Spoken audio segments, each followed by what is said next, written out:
Yeah.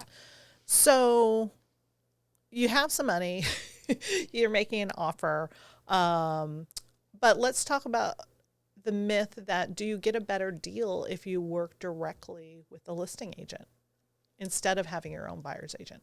Yeah, isn't that interesting? Because I'm sure we still get calls every now and then for people that want to work with us if we're the listing agent.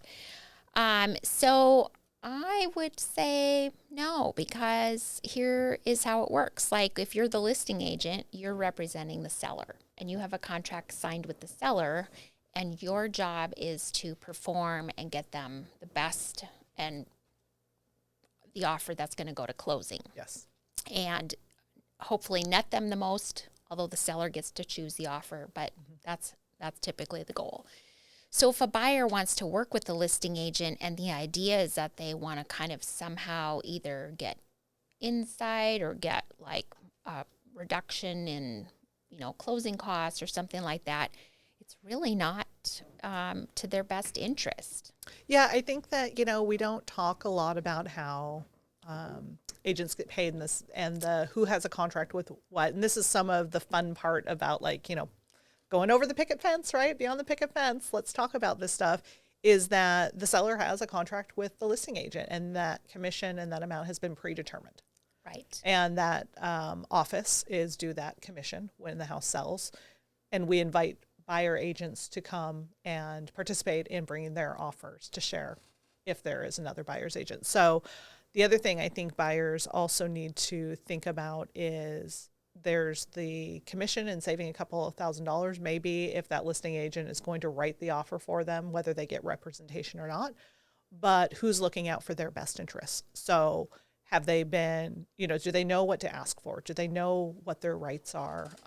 Do they know what they can negotiate on? Like without having your own representation, what you may save in this idea of commission or, some kind of credit, you may give up a lot more in buying a very big purchase without Right.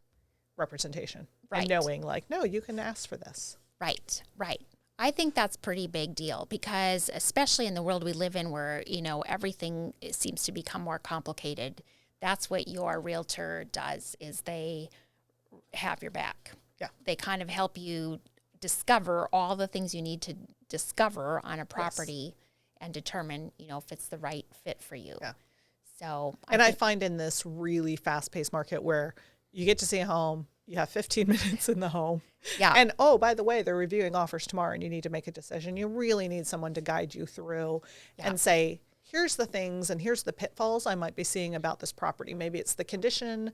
Maybe it's something in the documentation. What questions do you need to ask? Is there a homeowners association? So all of that thing that if you're not an experienced buyer, you wouldn't even know to ask these questions. Right.